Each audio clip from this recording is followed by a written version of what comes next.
मेरी जान मैंने ढूंढा ये जहां, मेरी जान कोई तुझ सा है कहाँ तेरी तरह। छुए छुए छुए उन प्यारी रातों में सोनी धरती अल्लाह ये एक हमारा नगमा है ना, तेरा ना ना ना, इसकी शायरी है। अब मैं इसकी शायरी पे कोई रोमांटिक शायरी डाल के अपना गाना थोड़ी बनाऊंगा। अरे अगर 70s और 80s, अर्ली 70s और फिर लेट 80s तक अगर हम आ जाएं तो इंडिया के आधे प्रोड्यूसर्स तो जेल में होंगे। उस हिसाब से इतनी कॉपी की है उन्होंने। लोगों को जो चीज़ अट्रैक्ट करती है वो नंबर्स होते हैं। तो 28 मिलियन व्यूज़ थे चाहत फ़तेह अली ख़ान के बद्दो बद्दी पे थे, लेकिन उसका गायकी से कोई ताल्लुक़ नहीं है। हम उस माशरे में जहाँ पे बिजली चोरी भी कोई चोरी नहीं कहलाती, वो भी लोग फ़ख्र से एक दूसरे से डिस्कस कर रहे होते हैं, तो वहाँ पे म्यूज़िक और कॉम्पोजिशन की चोरी या फिर इसको तो मजाक ही समझते हैं। माजी में हमने अक्सर सुना कि पाकिस्तानी फ़नकारों के टैलेंट को, पाकिस्तानी फ़नकारों के गानों को अब बॉलीवुड ने कॉपी कर लिया। पड़ोसी मुल्क में पाकिस्तानी फ़नकारों के मुकम्मल गानों, कंप्लीट गानों, म्यूज़िक को जो है वो कॉपी किया गया उनकी नई फिल्मों में। लेकिन इस दफ़ा एक नया वाक़या जो है वो पाकिस्तान में सामने आया है। गुज़िश्ता दिनों पाकिस्तान के मारूफ गुलकार ज़ैनुल आबिदीन ने यह क्लेम किया कि उनका जो डेब्यू सॉन्ग था उसको जो है वो मुख्तलिफ़ गुलकारों ने अपने गानों में कॉपी करने की कोशिश की। क्लेम था ज़ैनुल आबिदीन का। बात करते हैं ज़ैनुल आबिदीन से और पूछते हैं कि क्या वाकई ये सिर्फ गाने के चंद लाइंस हैं उन्होंने जो कॉपी की, म्यूज़िक कॉपी किया, जो उन्होंने इल्ज़ाम लगाया उसके पीछे क्या हकीकत है और क्या तफसीलात हैं। बात करते हैं ज़ैनुल आबिदीन से। अस्सलाम वालेकुम। सबसे पहले वालेकुम अस्सलाम। और जो मैंने एलिगेशन लगाई वो एलिगेशन बिल्कुल ठीक एलिगेशन है। ये मेरा डेब्यू सॉन्ग था जो आज से 15 साल पहले मैंने रिलीज़ किया था। जब प्ले टीवी भी होता था, जब बहुत सारे म्यूज़िक चैनल्स चलते थे, तब सोशल मीडिया का दौर नहीं था। तब सोशल मीडिया पे यूट्यूब क्या होता है नहीं पता था हमें।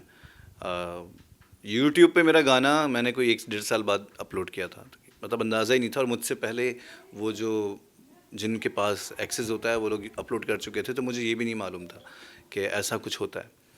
सो डिजिटली उस वक्त चीज़ें रिलीज़ होती नहीं थी, हमने कैसेट्स और सीडीज़ पे गाने रिलीज़ किए थे। सो ये वो गाना था मेरा जिसने मुझे पहचान दी। ये वो गाना है मेरा जो मेरी आइडेंटिटी है। लोग मेरा नाम अगर नहीं जानते तो वो छुए छुए जानते हैं, या अगर वो छुए छुए वाला सिंगर एक आपकी आइडेंटिटी बन जाती है। और हाल ही में मैं क्योंकि रेडियो भी करता हूँ, मैं हफ्ते के 5 शो करता हूँ और मैं पिछले 18 साल से रेडियो कर रहा हूँ।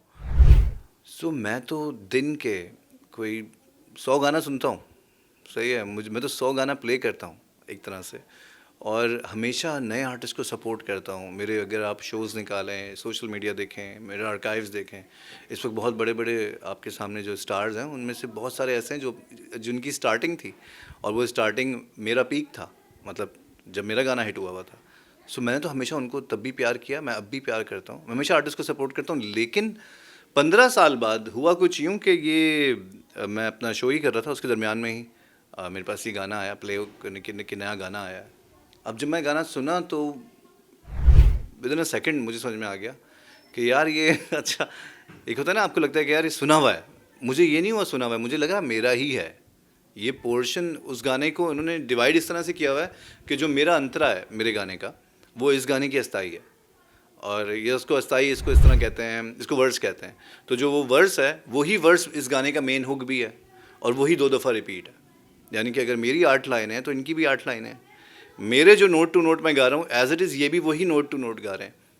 तो मैं तो समझ गया, लेकिन फिर भी फॉर द सेफ साइड मैंने सोचा कि मैं कुछ म्यूजिशियंस, कुछ हमारे इंडस्ट्री के बड़े नाम हैं, मैंने कहा उनको भेजता हूँ, उनसे एक दफ़ा क्रॉस चेक करवाता हूँ, कहीं मुगालता ना हो जाए, कहीं मैं कुछ मुझे लग रहा हो। तो मैंने ऐसे ही गाने सबको भेजे, लिंक भेजा इन्हीं के गाने का। मैंने कहा ज़रा सुने, बताएं किससे मिल रहा है। सो मुझे जो रिस्पांस आया वो यही आया कि यार ये तो तुम्हारा गाना है। आवाम अब जानती है और समझती है म्यूज़िक को।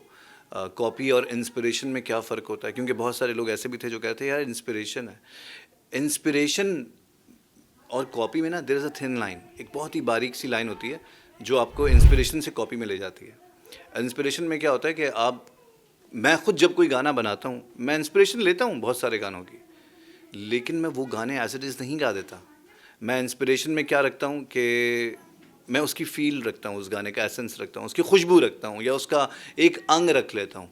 मैं as it is note to note नहीं गा सकता, क्योंकि नोट टू नोट गाऊंगा तो ये तो कॉपी कहलाएगी।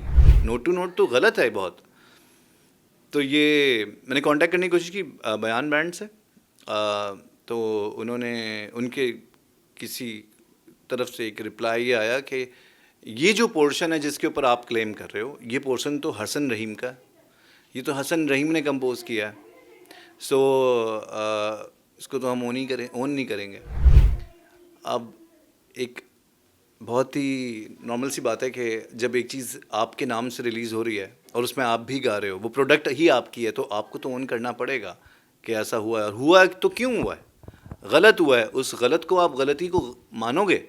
हसन रहीम की तरफ से भी कोई कांटेक्ट ऐसा सच नहीं हुआ। सो ये मेरे लिए एक बहुत ही अपसेटिंग था कि अगर आपको किसी चीज़ ने इंस्पायर किया, अगर आपको मेरी कोई चीज़ पसंद आई, तो ये तो बहुत ही अच्छी बात है, बहुत खुशी की बात है। और मैं ज़्यादा खुश जब होता जब आप मुझसे परमिशन लेते, मैं और भी ज़्यादा खुश जब होता जब आप मुझे क्रेडिट देते। मैं आपको अप्रिशिएट करता इस चीज़ पे कि इतनी सी इंडस्ट्री है, इतने से लोग हैं। पहले हमारे गाने इंडिया में कॉपी होते थे, ये वाहिद वाक़या हो गया जिसमें पाकिस्तान में ही पाकिस्तानी गाना कॉपी हो गया। ये एक अजीब सी बात हो गई। और वो गाना जो कि एक हिट गाना था उस दौर का, जिस दौर में वायरल कोई वर्ड ही नहीं था, ये वायरल और ये सोशल मीडिया के आने के बाद वायरल वर्ड बना। वो गाना जब कैसेट्स पे हिट हुआ है, जब सीडीज़ उसकी ब्लैक में बिकी हैं, जब अखबारों में चीज़ें छपती थीं, जब कोई ब्लॉग्स नहीं लिखे जाते थे, वो उस दौर का गाना है। उस गाने को अगर आप कॉपी कर रहे हो तो आप नहीं कर सकते कॉपी। ये मेरी प्रॉपर्टी है, एक इंटेलेक्चुअल प्रॉपर्टी होती है हर आर्टिस्ट की, क्रिएटिव राइट होता है उसका। मुझे ऐसा लगता है कि ये जो गाने हैं ना हमारे, ये हमारी एक ऐसा एसेट है जो हमारे जाने के बाद रह जाता है। मेरी धुन को कोई और अपने नाम से अगर रिलीज़ कर दे और आपके पास रिकॉर्ड लेबल है और उस रिकॉर्ड लेबल का बहुत पैसा है और उसका बहुत इन्फ्लुएंस है मार्केट में, तो ऐसे तो बहुत आसान है, आप किसी और का भी गाना उठा लो और उसको कॉपी कर लो और आप रिकॉर्ड लेबल के साथ रिलीज़ कर दो। सो ये तो आपका फिर राइट बन गया। अच्छा, पहले मैंने रब्ता करने की कोशिश नहीं की हरगिज़, क्योंकि मैं चाहता था कि ये मसला ना एड्रेस हो, जिन्होंने ये हरकत की है वो इस हरकत को उसके अपॉलॉजी ओन करें, अपॉलॉजी करें और मेरा ड्यू क्रेडिट मुझे दें। लेकिन क्योंकि टाइम गुजर गया था, मैंने मेरे एक इंतज़ार की भी लिमिट होती है, और जब वो गुजर गया तो मुझे अंदाज़ा हुआ कि उधर से कोई कांटेक्ट नहीं होना। उसके बाद मैंने यूट्यूब से रब्ता किया और मैंने यूट्यूब को अपने स्टैम्प्स दिखाए, मैंने यूट्यूब को अपना कंटेंट, अपना रिलीज़ डेट बताई, मेरी कैसेट, और सर ऑब्वियसली आप हर चीज़ प्रोवाइड करते हो। और मैंने कहा ये इशू हुआ है और ऐसा है, आपने डायरेक्ट नहीं किया अभी तक। तो यूट्यूब की तरफ से मुझे जवाब आ चुका है और वो जवाब यही है कि हमारा एल्गोरिथम ने, ऑटोमेटेड सिस्टम ने डिटेक्ट नहीं किया था। हाँ, नहीं किया था, क्योंकि हल्का सा टेम्पो चेंज था या हल्का सा कुछ ना कुछ वर्ड्स चेंज थे, म्यूज़िक इंस्ट्रूमेंट्स की मिक्सिंग कुछ अलग सी होती है, वो उनका अपना कोई सिस्टम होगा। तो उन्होंने कहा कि हमारे एल्गोरिथम ने इसको डिटेक्ट नहीं किया था, लेकिन हमारी ह्यूमन टीम ने, जो हमारी रिसोर्सेज हैं, जो ये चीज़ चेक करती हैं कॉपीराइट का, उन्होंने ये डिटेक्ट कर लिया है और डिटेक्ट करके आपका वैलिड पॉइंट है और उन्होंने उस चैनल को स्ट्राइक कर दिया। मैं आपको एग्जांपल दूं, सोनी धरती अल्लाह रख, ये एक हमारा नगमा है ना, तेरा ना ना ना, इसकी शायरी है। अब मैं इसकी शायरी पे कोई रोमांटिक शायरी डाल के अपना गाना थोड़ी बनाऊंगा। तेरी जुल्फे ना ना ना के, मैं ये नहीं करूँगा ना, ऐसा नहीं कर सकता मैं। ये एक धुन है ऑलरेडी, मैं इससे इंस्पायर होके इसकी फील में रहते हुए कुछ और बना सकता हूँ। ये काम इंडिया में बहुत हुआ और अब तक हो रहा है, लेकिन अब जो चेंज आया ना, डिजिटल दौर या डिजिटल जिस तरह रिलीज़ होती हैं चीज़ें, इनके फ़ायदे भी हैं। अब फ़ायदा देखें ना, अगर यूट्यूब नहीं होता तो मैं किसी को क्लेम ही नहीं कर पाता, मैं बोलता रहता, मेरी आवाज़ दब जाती, ख़त्म हो जाती बात। लेकिन क्योंकि यूट्यूब है, क्योंकि यहाँ पे एल्गोरिदम्स हैं, यहाँ पे डिजिटल राइट्स और कॉपीराइट के कवानीन बने हुए हैं, इस वजह से मैं, मतलब मुझे पता है कि मैं सही हूँ और मैं उस चीज़ को प्रूव कर सकता हूँ। और जिस पॉइंट पे आप बात करें, अगर 70s और 80s, अर्ली 70s और फिर लेट 80s तक अगर हम आ जाएं, तो इंडिया के आधे प्रोड्यूसर्स तो जेल में होंगे। उस हिसाब से इतनी कॉपी की है उन्होंने, इतने गानों को, क्योंकि उस वक्त यूट्यूब नहीं था। क्योंकि उस वक्त डिजिटल किसी के पास अप्रोच ही नहीं थी कि कोई तमिल गाना सुन सकता है, किसी को पता नहीं था कि मलयालम या फिर चाइनीज़ गाना आपके घर पे कैसेट आ सकती है। कोई चाइना से आएगा तो आपके पास कैसेट ले आएगा, लेकिन अब हर बंदा अप्रोच कर सकता है, कोई भी किसी किस्म का म्यूज़िक सुनना चाहे सुन सकता है, स्पॉटिफाई या फलाना, या आप यूट्यूब पे सर्च कर लेते हो।